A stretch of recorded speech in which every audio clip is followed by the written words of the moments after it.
el Señor nos ayude a permanecer. Él es nuestro ejemplo. Él persistió en su llamado, a pesar de que la mayor parte de su vida estuvo casi en el anonimato en general, ¿no? Conocemos muy poco, solo su nacimiento, algo de su niñez. Sin embargo, creo yo, hermanos, que él siempre tuvo su mirada puesta en el propósito de Dios, en el cumplimiento. Y él se sujetó a la voluntad del Padre cuando vino a la tierra. Él dijo: yo he venido a hacer lo que el Padre me ha enviado a hacer. Y eso es lo que nosotros le hemos estado diciendo al Señor en esta hora. Ahora nosotros nos sujetamos a Él, nos postramos ante Él y queremos decirle que permanecer a los pies es justamente reconocerlo a Él como el Señor de nuestras vidas. Y Él lo pudo hacer, y por Él y en Él nosotros también lo podremos hacer, ¿eh? A veces nuestra carne es poco floja o débil, pero nuestro espíritu está presto y el Espíritu Santo está en nuestro corazón como para alentarnos a no claudicar y a permanecer o tener una vida, una permanente actitud de adoración a aquel que se lo merece. Amén. Adoración no es música, no es este momento. Adoración es una vida de obediencia al Señor.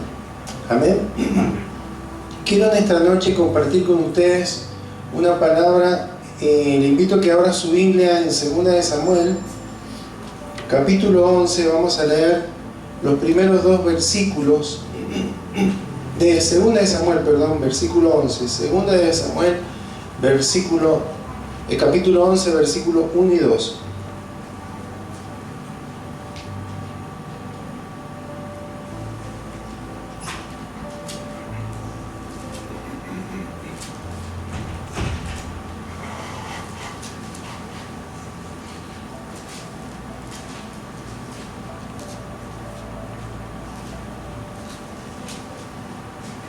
Segunda de Samuel, capítulo 11, versículos 1 y 2, leemos en el nombre de Jesús. Amén. Amén.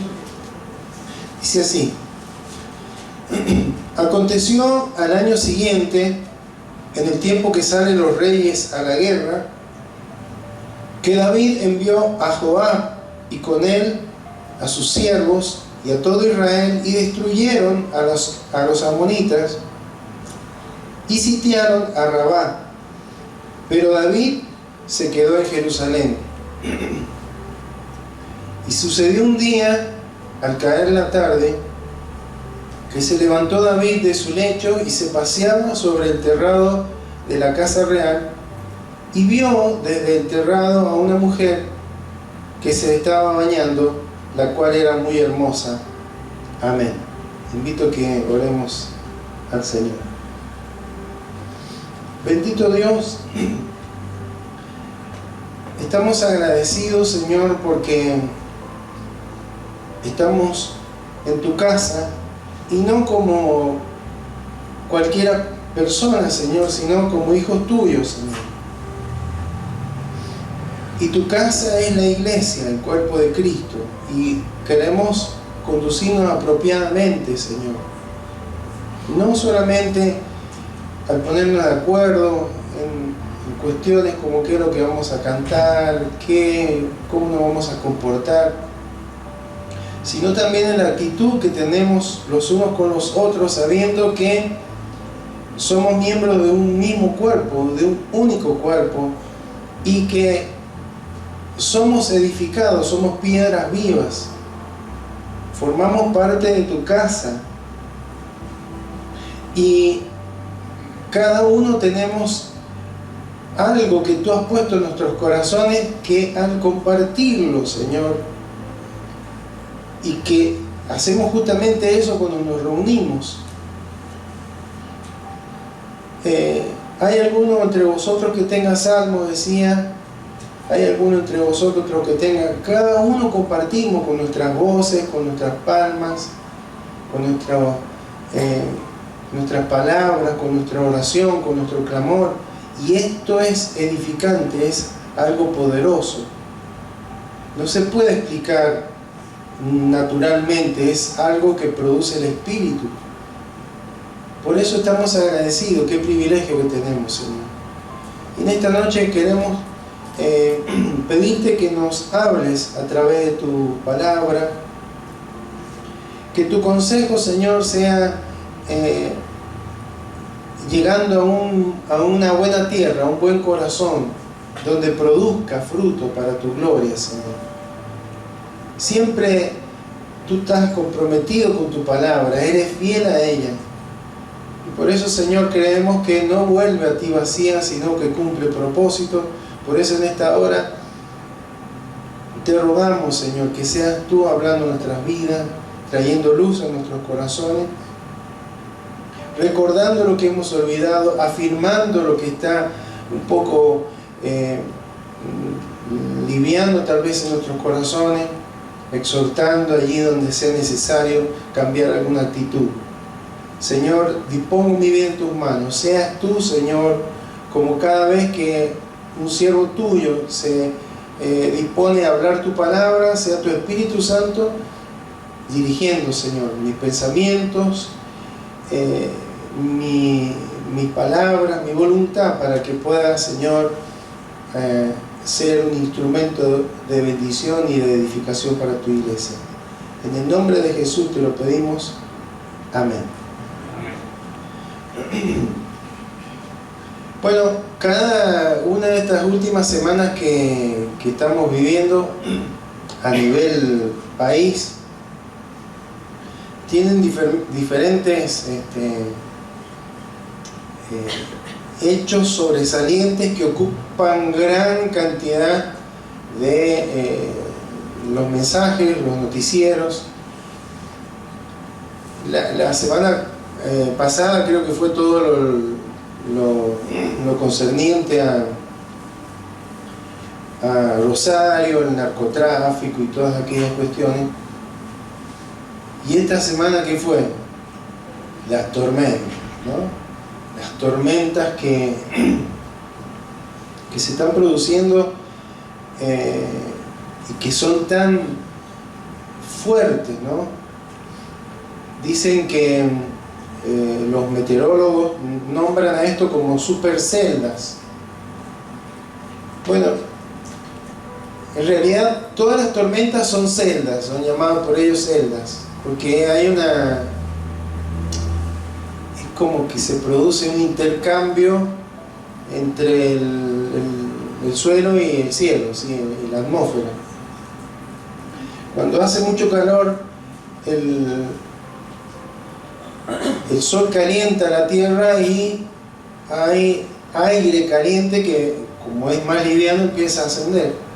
Cuando ese aire llega a alturas donde hay temperaturas muy bajas, ese aire caliente empieza a condensar y se forman las nubes.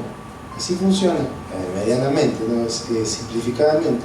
Entonces se forman las nubes, pero cuando el peso de esas gotitas de vapor, que es la condensación del aire, es suficientemente elevado, esas gotas caen, ¿sí? Y si las temperaturas son muy bajas, esas gotas se transforman en hielo, en granizo, ¿no? Bueno, eso es una celda, una tormenta. Pero una supercelda es cuando se producen varias de esas a la vez. Y se caracterizan esas superceldas por lo que hemos visto ahora. Mucha lluvia, mucha agua en poco tiempo, mucho viento y las probabilidades altas de granizo. Y granizo de gran tamaño. Todo esto que hemos visto, especialmente en el interior de Buenos Aires, en 9 de julio y todas esas partes donde ha hecho desastre, el viento, la lluvia. Imagínense qué difícil situación, porque ya la lluvia en sí es... Anoche nosotros tuvimos viento, entonces por acá y en la punta viento muy fuerte. Ya eso ya altera un poco. Pero si a eso le sumamos lluvia y granizo, hermano, hace un desastre. Entonces, esa supercelda se caracteriza justamente por una excesiva intensidad y por los riesgos que traen aparejados. Entonces hemos visto un montón de gente que se ha visto afectada, han perdido algunos sus casas, otros los techos, los vehículos, los electrodomésticos. Algunos han perdido todo, han dicho, y bueno, ahora tengo que empezar otra vez. Bueno, vamos a hablar un poco de las tormentas, ¿sí? Pero no de estas tormentas. Y le hago esta introducción porque sé que he estado un poco informado respecto de estas cosas que han estado sucediendo. Ahora, en la vida cotidiana, en la vida de cada uno de nosotros, sabemos, hermanos, que van a venir tormentas sobre nuestras vidas, ¿sí? Tormentas que las esperemos o no. Ahora la meteorología está cada vez más avanzada y podemos informarnos. Hay aplicaciones en las que uno puede ir viendo dónde se originan las tormentas, cómo van a ir avanzando hora a hora, y cada vez son más precisas esas predicciones. Pero las tormentas que vienen en la vida, hermano, a veces no tienen muchas señales, ¿sí? Vienen de repente. Enfermedad, muerte, deudas, injusticia, pecados, ¿sí? Y cuando vamos a la palabra de Dios y vemos diferentes tormentas en la vida de hombres y mujeres de Dios, nos vamos a dar cuenta que al menos hay 3 fuentes de esas tormentas, ¿sí? No es el sol fuerte que calienta el suelo y que hace que el aire caliente ascienda a la atmósfera. No, suceden otras cosas. Entonces vamos a ver a través de 3 ejemplos bíblicos tormentas que puede producir el hombre, que podemos producir nosotros mismos. Bueno, muchos dicen que todo esto del cambio climático es por la intervención del hombre. Tiene que ver seguramente por los combustibles, por la deforestación y por un montón de otras situaciones. Pero el hombre puede provocar tormentas. Satanás, nuestro enemigo, puede provocar tormentas sobre nuestras vidas. Esas son las que denominamos guerras espirituales, luchas espirituales. Y también Dios puede provocar tormentas sobre nuestras vidas. Cada una de estas tiene alguna enseñanza para nosotros. La primera tormenta es cuando nosotros, como seres humanos, como hijos de Dios, como creyentes, podemos provocar tormentas en nuestras vidas. Y acá tenemos el ejemplo de David. David, conocemos la historia, era un jovencito que a una temprana edad fue ungido como rey de Israel. No asumió inmediatamente, tuvieron que pasar algunos años. Ya a esta altura él ha sido coronado rey de Israel, está en actividad.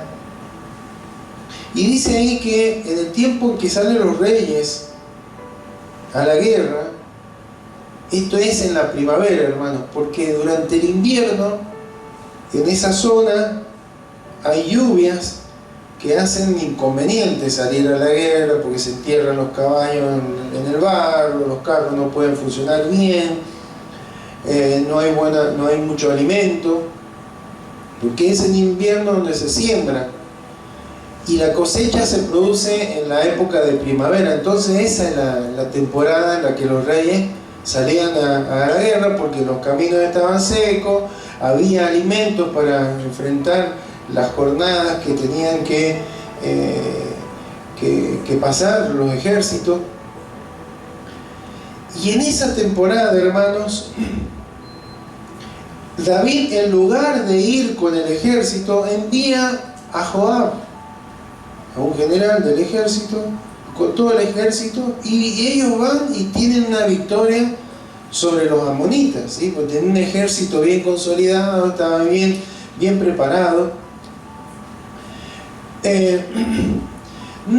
Si pensamos, no era tan necesario que tuviera David. Si no fue, y así todos tuvieron una gran victoria. Pero hermanos, Dios le había dado una asignación a David como rey de Israel, y se supone que David tenía que cumplir con eso que Dios le había encomendado. No lo hizo, se quedó en Jerusalén, se acostó un día a dormir la siesta, y cuando se levantó de la siesta quería tomar aire fresco, se fue a la terraza, y desde allá, en el palacio del rey, se veían las demás casas, y vio a Betsabé. Y sabemos que él la miró con lujuria, la mandó a llamar, cayó en pecado, quiso ocultar el pecado, mandó a su esposo al frente de la guerra, de una próxima batalla donde perdió la vida. Parecía que todo andaba bien, que estaba oculto, pero sabemos que no fue así.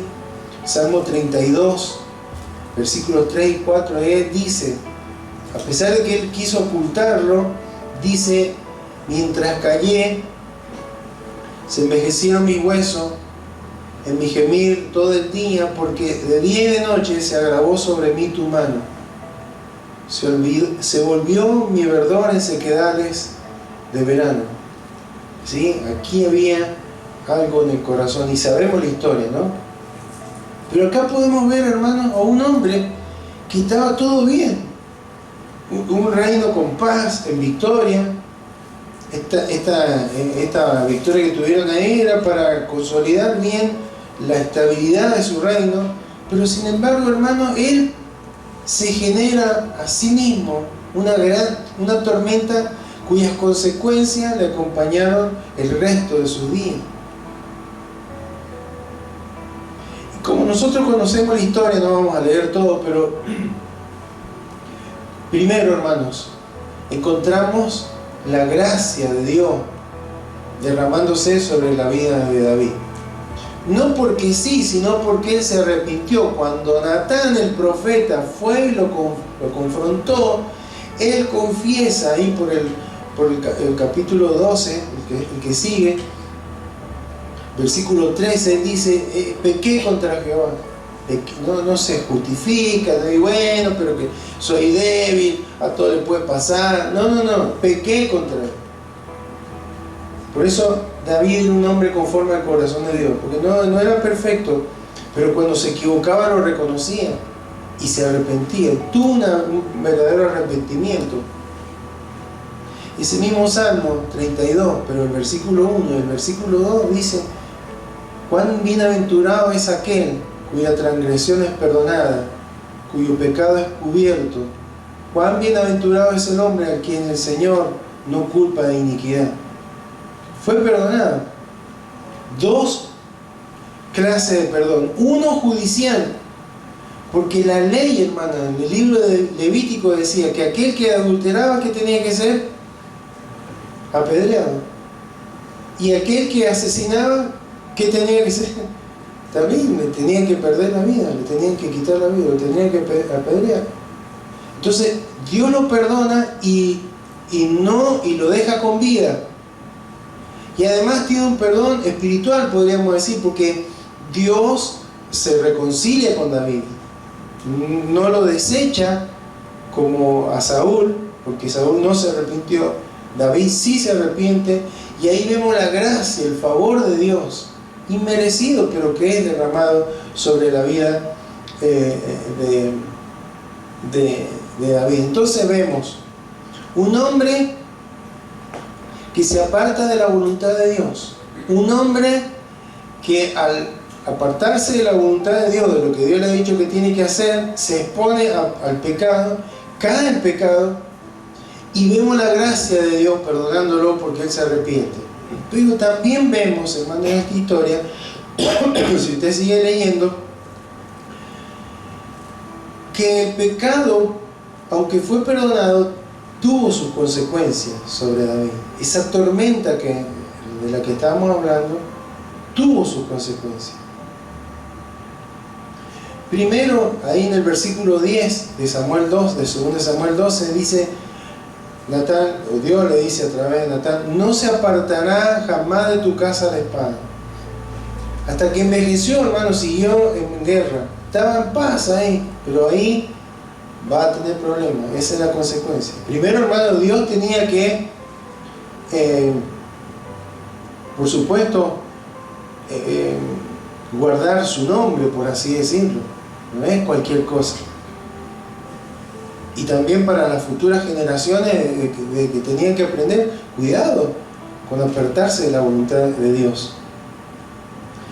Otra consecuencia fue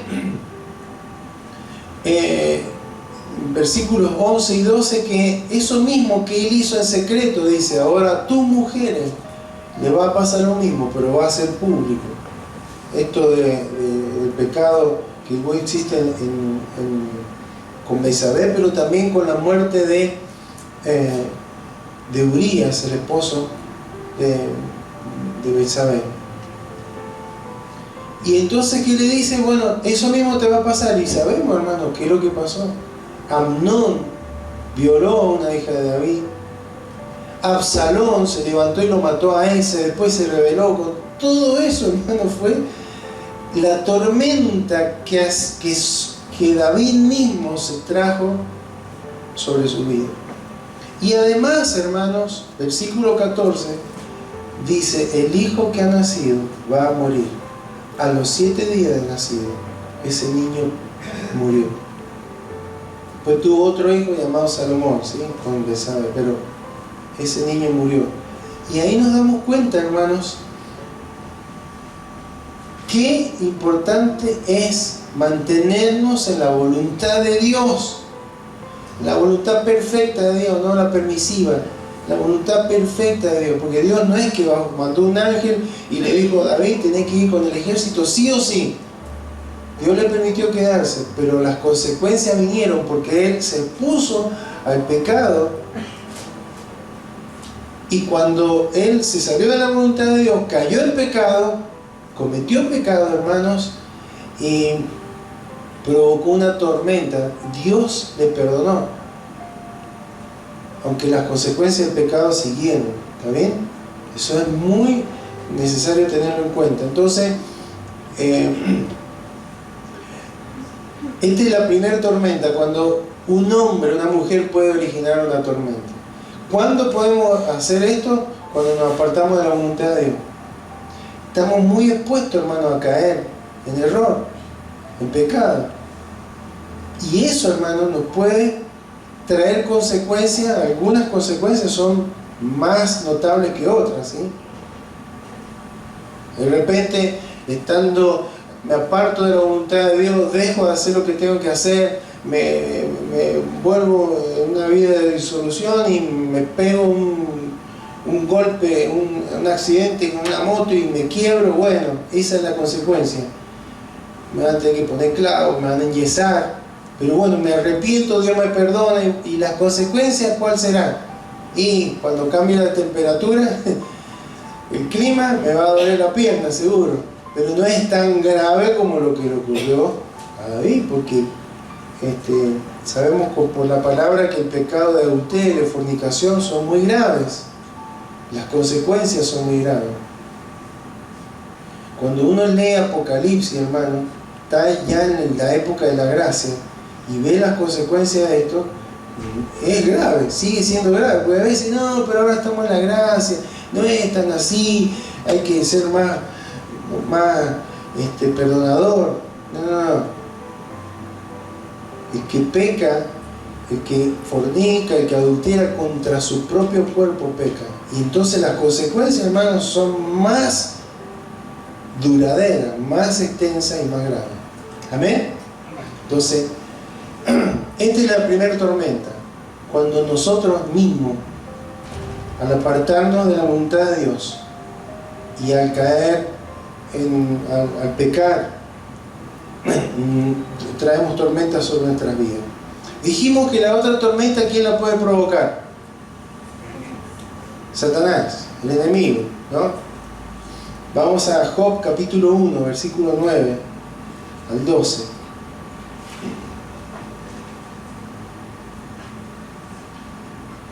Dice: respondiendo Satanás a Jehová, dijo: ¿acaso teme Job a Dios de balde? ¿No le has cercado alrededor de él y a su casa y a todo lo que tiene? Al trabajo de sus manos has dado bendición, por tanto sus bienes han aumentado sobre la tierra. Pero extiende ahora tu mano y toca lo que tiene, y verás si no blasfema contra ti en tu misma presencia. Dijo Jehová a Satanás: he aquí, todo lo que tiene está en tus manos, solamente no pongas tu mano sobre él. Y salió Satanás de delante de Jehová. Bueno, también conocemos la historia, después usted la puede repasar si quiere, la relee. Job, dice la palabra de Dios, que era un hombre íntegro. No era perfecto, pero era íntegro, no había de qué acusarlo. Era un adorador. Dice la Biblia que cada uno de sus hijos tenía, los varones por lo menos, tenían una casa y se reunían ahí a festejar los cumpleaños de ese. Pero parece que por ahí se les pasaba la mano, no sé si tomaban de más, hablaban de más, propio a veces de la fiesta, ¿no? Entonces dice que Job oficiaba como un sacerdote y ofrecía sacrificio para mantener la pureza, mantener la familia en orden. Así que era un hombre completamente íntegro delante de Dios, no había hecho nada incorrecto, era un buen padre de familia.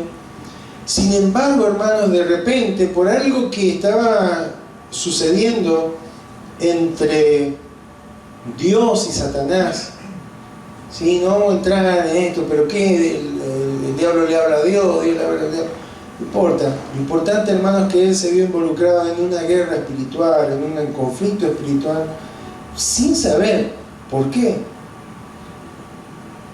Entonces experimentó un ataque del diablo. Y hermanos, estos en esta forma de atacar, nos damos cuenta, hermanos, de al menos 3 verdades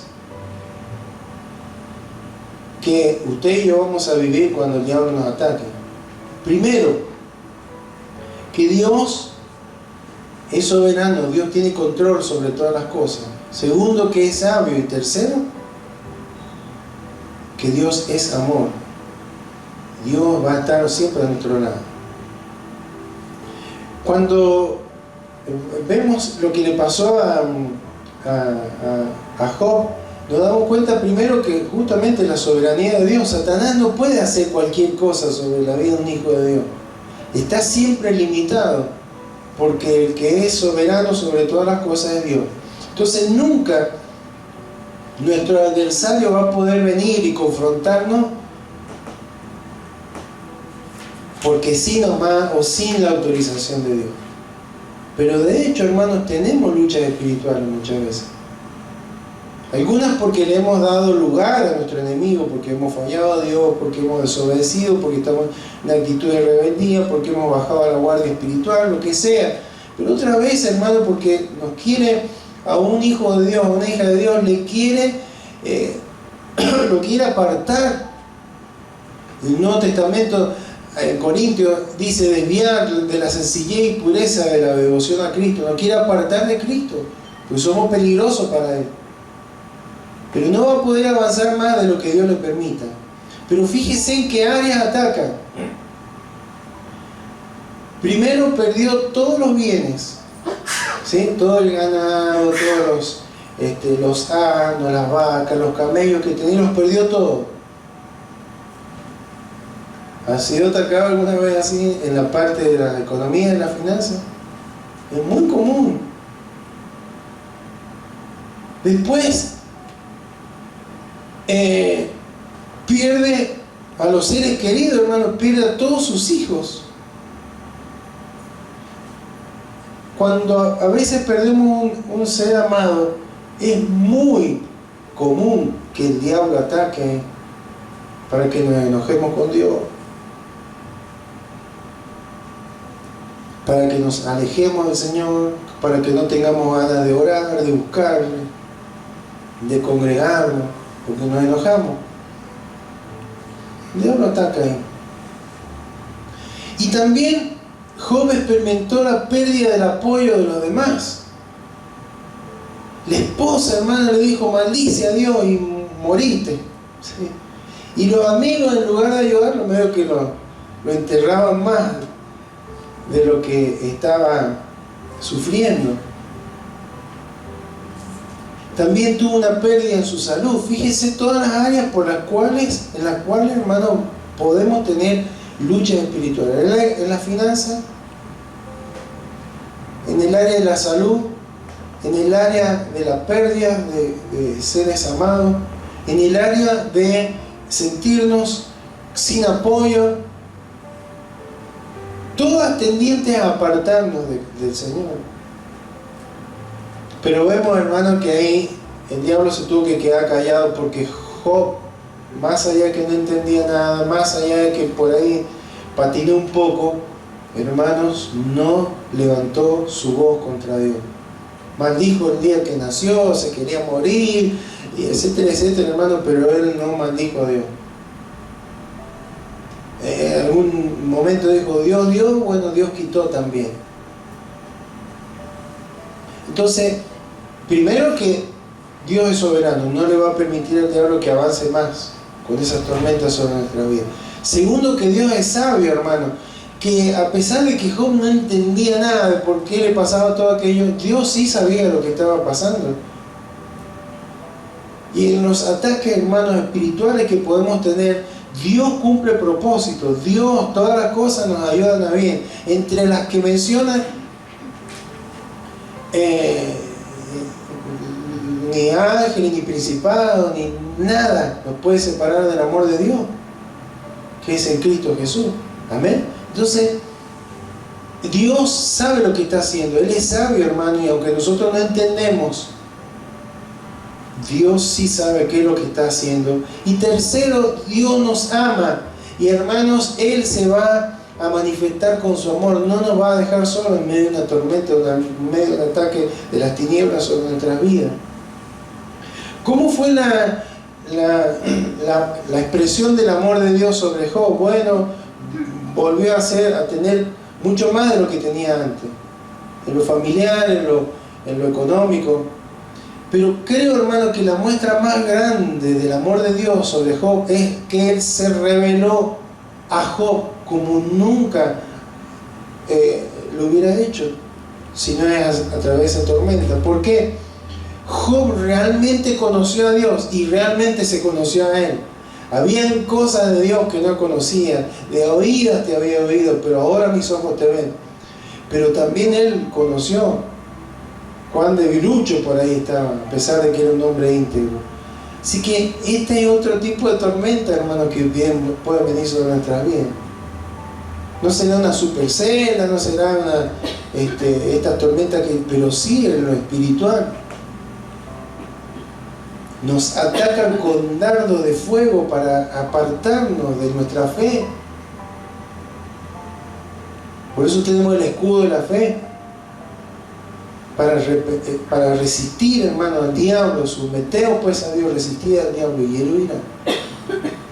Amén. Entonces Dios sigue en control y Dios está con cada uno de los que están pasando esas tormentas. Y tercero, hermano, ¿qué pasa cuando Dios genera una tormenta sobre nuestra vida? Recordemos cuáles son las tormentas, aquellas cuestiones difíciles de solucionar, aquello que se nos devoró el mundo. Vamos a leer Jonás 1, 4 y 5.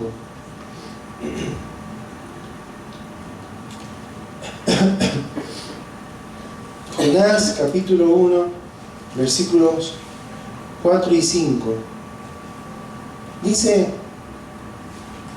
por supuesto leemos algunos versículos, usted puede repasar después toda la historia. Pero Jehová hizo levantar un gran viento en el mar. ¿Quién hizo levantar la tormenta? Dios, ¿no es cierto?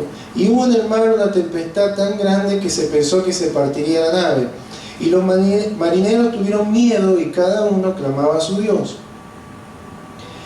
Y echaron al mar los enseres que había en la nave para descargarla de ellos, pero Jonás había bajado al interior de la nave y se había echado a dormir. Recordamos la historia, empieza diciendo, vino palabra de Jehová a Jonás. Y todas las veces que vino palabra de Jehová a Isaías, vino palabra de Jehová a Ezequiel, vino palabra de Jehová, cada vez que vino una palabra de Dios a un profeta, ¿qué hizo con esa palabra? Fue y la dio a un rey, a una nación, a quien fuere. Este es un caso raro, ¿no? En lugar de recibir una palabra, tiene que ir predicar en Nínive, ¿no? Aquella gran ciudad, pregona contra ella, porque ha subido la maldad sobre mí. Eran terribles. Hermanos, los ninivitas eran como los terroristas de esta época, no tenían compasión de nadie, eran crueles. Y por eso Jonás, hermano, no quería ir a pregonar, ¿no? Que no se arrepienta, porque no veía con buenos ojos la posibilidad de que un pueblo que no fuera el de Israel se arrepintiera y Dios le diera una nueva posibilidad. Y menos los ninivitas, como eran, crueles, sanguinarios. Entonces, en lugar de ir para Nínive, se va para Tarsis, para el otro extremo. Se toma un barco, el que lo llevaba más lejos, ese se lo tomó. Y Dios levantó una tempestad. Porque Dios, hermano soberano, maneja todo. Entonces, se dan cuenta que es una tempestad anormal para la fecha, para la época. Empiezan a pedirle a los dioses, no funciona ninguno, alivianan el barco para que sea más maniobrable. Y lo encuentran a Jonás que está durmiendo y le dicen, che, ¿por qué no le pedí a tu Dios? Bueno, pero él reconoce finalmente que es por causa de él. Sabemos cómo termina la historia, los marineros lo tiran a él al mar, apenas cae al agua, hermano, se calmó la tempestad. Ellos adoran a Dios. Dios tenía preparado un gran pez que lo tuvo unos días en su vientre y después lo tiró cerca de el camino que tenía que tomar para irse a Nínive. Recordamos la historia, ¿no? Entonces, fue y tuvo la predicación, hermanos, o el mensaje profético más poderoso y más exitoso que hay en todo el Antiguo Testamento. Porque toda esa ciudad, toda esa gente, hermanos, se arrepintió. Estuvo diciendo, dentro de 40 días creo que esta ciudad va a ser destruida. Se arrepintió, hermano, desde el gobernante hasta el último. Y Dios no castigó con juicio a esa ciudad. Y en lugar de estar contento, Jonás se puso mal, se deprimió y sabemos cómo es la historia. Ahora, hermanos, primero muchas veces nos pasa eso. ¿Cómo es cuando se confronta la justicia de Dios con la bondad de Dios? ¿Sí? ¿Cómo es posible que Dios pueda perdonar? Si Dios es justo, tendría que haber derramado fuego sobre esa ciudad, sobre esa gente que le ha hecho mucho daño a su pueblo y que es sanguinaria y que no se merecen el menor respeto, la menor consideración. Pero sin embargo se muestra la bondad de Dios porque hubo un arrepentimiento. Y eso está, hermano, solucionado en la cruz. En la cruz la justicia de Dios es satisfecha por la muerte de Cristo y la bondad de Dios es derramada sobre todo aquellos que creen en Jesucristo para salvación. ¿Amén? Bueno, Jonás todavía no entendía esto, pero ¿de qué tormenta nos habla, hermano? Cuando Dios nos dice algo, tenemos que obedecer. Cuando no obedecemos, hermano, muchas veces Dios va a mandar una tormenta para hacernos recapacitar y que nos volvamos a Él en obediencia, como Él se merece. Amén. No todas las tormentas las originamos nosotros, no todas las tormentas las origina el diablo y no todas las tormentas las origina Dios. Hay que tener consideración. Estamos obedeciendo, porque si no tenemos que volver en obediencia. Jonás, hermano, pasó desde un mal viaje a estar en el vientre de un gran pez, para recién reconocer que estaba desobedeciendo una orden directa del Señor. Entonces, para concluir, cuando vienen las tormentas sobre nuestras vidas, hermano, es fácil enojarnos, apartarnos del Señor, empezar a señalar situaciones y esto y el otro. Pero, hermanos, tenemos que aprender a discernir. Esas tormentas las habré provocado yo con mi apartarme de la voluntad del Señor, será consecuencia de algo que he mantenido oculto y que tengo que arrepentirme de eso. ¿Será que estoy siendo objetivo de un ataque de las tinieblas y no me estoy dando cuenta y me estoy enojando con Dios, con el jefe, con la iglesia, qué sé yo, y es que estoy bajo un fuerte ataque espiritual y no estoy discerniendo, y Dios está ahí para guiarme porque Él es soberano, está a mi lado y me va a sostener? Recordemos, y puede ser la economía, puede ser la salud, puede ser las amistades, todos los ámbitos, hermanos, a los cuales la pérdida de un ser querido, todos esos ámbitos los usa el enemigo, que anda como león rugiente buscando a quien devorar, y cuando nos ve como presa fácil porque estamos enojados con las circunstancias, con la tormenta que se nos ha venido encima y que no entendemos por qué, en lugar de someternos a Dios, resistir al diablo y que retroceda, estamos a veces nos exponemos a caer en esa tormenta. O cuando estamos en desobediencia. Hermanos, recordemos que a través de cada una de estas tormentas Dios se va a revelar en nuestras vidas.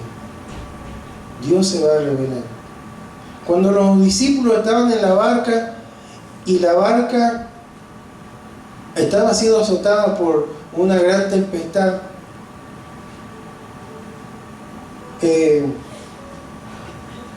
dice la Biblia que Jesús dormía. Entonces lo despertaron y le dijeron: no te da cuidado que perecemos.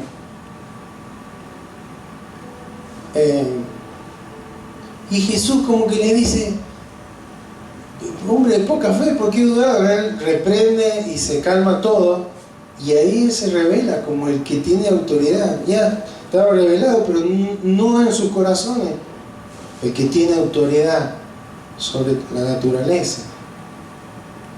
Dicen que Rembrandt, un gran artista, un pintor, hizo un cuadro de la tormenta de Galilea, ahí en el mar de Galilea. Sale Jesús recostado, es uno que tiene barba y pelo largo.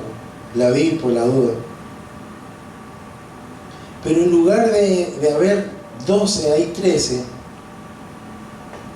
Dicen los estudiosos que lo han visto con lupa y demás, que el número 13 es uno que se parece mucho al pintor, como que Él mismo se había puesto ahí. Hermanos, en las tormentas de la vida, nosotros nos podemos identificar con los discípulos. Y el Señor nos dice que no te falte la fe, porque de eso se trata, no dejes de confiar. Si sos un hijo o una hija de Dios, no hay tormenta que te pueda derribar, no hay tempestad que te pueda hacer daño, no hay ataque de las tinieblas que pueda prosperar contra tu vida, porque yo estoy en control. Pero tenemos que creer, amén, tenemos que creer. Dios está con nosotros, hermano, en toda tormenta, y Él se revela a nosotros y nos revela cuestiones que hay en nuestros corazones, a veces de orgullo, a veces de ocultamiento, a veces de debilidad. Hermanos, Dios se revela a nuestros corazones en medio de las tormentas de la vida. Él, si estamos pasando por alguna tormenta, por alguna tempestad, Dios está en control. Él es sabio, sabe qué es lo que está ocurriendo. Y Él es amoroso, hermano, Él no nos va a dejar. Si esa tormenta es consecuencia de un pecado que estamos ocultando, debemos arrepentirnos. Él nos va a dar una nueva oportunidad. Amén. Si es consecuencia de un ataque de las tinieblas, resistamos, hermano, porque va a huir, no tiene nada contra nosotros, fue desarmado. Él nos ha dado la victoria por sobre Satanás y sobre sus huestes de maldad. Tenemos que usar la armadura, ¿sí? Porque dice, para que después de haber terminado todo, estar como firme, dice en Efesios 6, ¿no? Y si es una tormenta, hermanos, a través de la cual Dios nos está zamarreando para que nos volvamos a Él en obediencia, hermanos, sepamos discernir. Pero en cada una de estas que puedan venir sobre nuestra vida, lo maravilloso es que Dios está.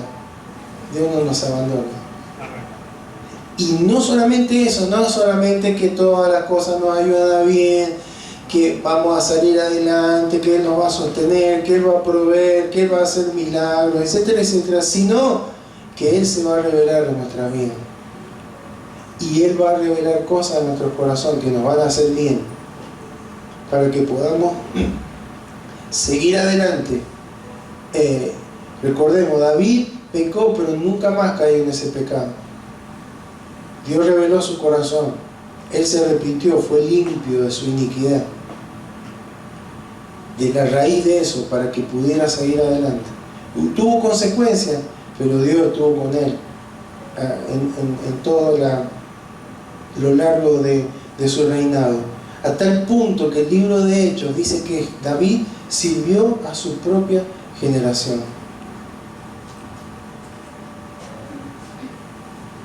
Pero qué bueno, hermano, es saber que Dios está con usted y está conmigo en medio de la tormenta.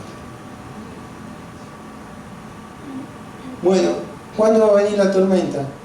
No hay una aplicación, hermano, que le diga, bueno, dentro de unos días, dentro de unos meses, va a venir una tormenta espiritual sobre tu vida. No hay una aplicación. Pero que van a venir, van a venir. ¿Sabía usted? Hermano, si las tormentas vinieron cuando estaba Jesús, no va a venir sobre nosotros, van a venir. Pero sepamos que Dios está a nuestro lado y que Él se va a glorificar en cada uno de nuestros corazones. Por supuesto, depende de nuestra actitud, de cómo nos volvamos a Él. Siempre se trata de eso, volvernos a Dios, de confiar en Él. Si Él nos ha dicho algo, vayamos en esa dirección. Si Él nos ha pedido algo, hagámoslo. Amén. Porque cada vez que estamos atravesando una tormenta, habrá un propósito a través del cual Dios va a obrar sobre nuestras vidas. Invito a que se coloque y de pie, vamos a orar.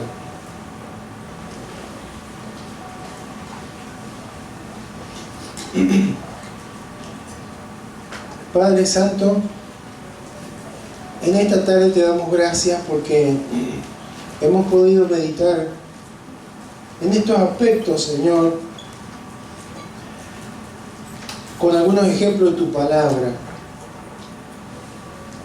Encontramos, Señor, no solamente David, tenemos el caso de Elí, tenemos el caso de Saúl, tenemos el caso de Moisés, el caso de Abraham. Cuando tú, Señor, le habías dado una palabra y él quiso hacer las cosas a su manera junto a su esposa, hasta el día de hoy están las consecuencias de todo aquello. Tú perdonaste, tú obraste. También vemos las cuestiones espirituales, los ataques. Jesús mismo fue atacado en el mismo inicio de su ministerio. Y aún estando en la cruz, en su debilidad física, porque dice el apóstol Pablo en Colosenses que exhibió a todos esos demonios, a todas esas huestes de maldad, públicamente triunfando sobre ellos, ahí en la cruz. Así que ahí había un ataque espiritual también sobre Jesús. Pero qué bueno es saber que tú nos has dado las herramientas, las armas, para poder tener victoria sobre esas tormentas. También, Señor, tenemos ejemplos de las tormentas a través de las cuales tú nos quieres llamar la atención, Señor. Cuando tú nos estás hablando y nos indicas algo y vamos en la dirección opuesta. Cuando tú nos dices es por aquí y nosotros vamos por la dirección opuesta, Señor. Por lo que fuere. Porque no entendemos, porque no nos gusta, porque no creemos que sea el tiempo. Qué bueno es saber que tú no nos pides opinión, Señor. Tú simplemente nos dices qué es lo que tenemos que hacer. Y hay tormentas que suceden cuando actuamos de esta manera, Señor. Lo vemos en la vida de Job, pero también la vemos en la vida de Noemí y de toda su familia. Ellos estaban en la casa de pan, donde tú lo habías puesto, pero se fueron acomodados por alguna situación de escasez. Pero no fue hasta que Noemí volvió, Señor, a su tierra, que toda su situación fue cambiada, fue restablecida. ¿Cuántas veces, Señor, tú nos indicas, nos ordenas y nosotros, Señor, tomamos en otra dirección? Como creyendo que no nos vas a alcanzar. El salmista decía, ¿a dónde huiré de tu espíritu? ¿A dónde me iré de tu presencia?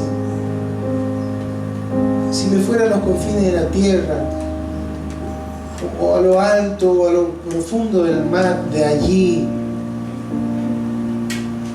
tú me vas a traer.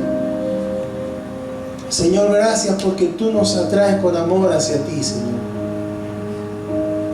Y estamos en un tiempo donde periódicamente tenemos noticias sobre diferentes tormentas, Señor, que ocurren a nivel natural, a nivel climatológico. Pero también, Señor, vienen tormentas sobre nuestras vidas. Y vienen tormentas que nos sorprenden, que al parecer no estábamos preparados, no las esperábamos, porque justamente son tormentas que ocurren, Señor, durante la vida. Pero gracias, Señor, porque tú nos has dicho, nos has hablado que siempre vas a estar tú al lado nuestro en medio de las tormentas. Los discípulos tuvieron esa tormenta contigo arriba de la barca, pero cuando tú ya habías cruzado y ellos tuvieron horas tratando de llegar a la orilla y no podían porque los vientos les eran contrarios, tú caminaste hacia ellos. Siempre, Señor, estás con nosotros en medio de las tormentas. Y aún cuando podemos caminar por sobre las tormentas, Señor, porque te estamos mirando a ti y nos hundimos porque dejamos de mirarte, tú extiendes tu mano, como lo hiciste con Pedro, para rescatarnos, Señor. Lo único que nos dice es que tu fe no falle. No dejes de creer, no dejes de confiar, no dejes de creer lo que yo he dicho, en lo que yo te he indicado. Señor, gracias, Porque en cada tormenta tú te revelas a nuestra vida. Tú te revelas de una manera en la que probablemente podamos decir como Job, la verdad que de oídos había oído acerca de esto, pero ahora es mi experiencia personal. Es mi experiencia contigo, Señor. Sé que todo lo puedes, sé que eres sabio, sé que estás en control, sé que tú provees, sé que tú sanas, sé que tú haces milagros, sé que tú haces lo imposible, Señor. Por eso te doy gracias. Gracias, Señor, porque aún revelas aspectos de nuestros corazones que a veces están escondidos, que a veces no queremos que se noten, Señor, pero tú los sacas a luz para que podamos, Señor, corregir. En este día te damos gracias, Señor, porque tú no nos dices que no vamos a tener dificultades. Nunca ha sido tu mensaje que no vamos a transitar por tempestades. Por eso el profeta Isaías decía, aunque pases por las aguas, no te anegarás, o no te mojarás, o por los ríos no te anegarás. Cuando pases por el fuego, no te vas a quemar. Señor, porque está diciendo, yo voy a estar con vos siempre. En el mundo tendréis aflicción, le dijiste a los discípulos, pero confiad, yo he vencido al mundo. Gracias, Señor. Gracias porque tú estás de nuestro lado. Y en esta noche, Señor, te pido, Señor, porque si alguno de tus hijos que está aquí o que escuchará este mensaje está pasando por alguna tempestad, alguna tormenta, Señor, fuerte en su vida, que esta palabra trabaje, que tu Espíritu Santo pueda, Señor, llevar dirección a su vida y que pueda primero saber que tú no le has abandonado, que tú estás, sea cual fuere la fuente, Señor, de esa tormenta, tú estás interesado en esa subida, no para que quede postrado o postrada, sino para que se levante firme y que continúe, Señor, en el propósito para el cual tú le has llamado. Gracias, Señor, porque tú te levantas en medio de nuestras tempestades. Tú, Señor, eres que nos ayudas a tener la salida en medio de toda adversidad. Gracias, Señor. Gracias. Y en esta hora tu bendición, tu fortaleza, tu renovación, Señor, de fuerzas sobre todos aquellos que estén transitando, Señor, por una tempestad fuerte sobre su vida. Que puedan tener la seguridad, la certeza de que tú, Señor, has de obrar y de que cuando salgan de esa tormenta, porque toda tormenta es temporal, van a haber crecido, van a haber madurado, van a haber afirmado su fe y sobre todo van a haberte conocido, Señor, de una manera tan especial, Señor, que les dará un testimonio vivo de cómo tú, Señor, amas, sostienes y estás al lado de cada uno de sus hijos, de tus hijos, cuando están en medio de una tormenta, Señor. Gracias.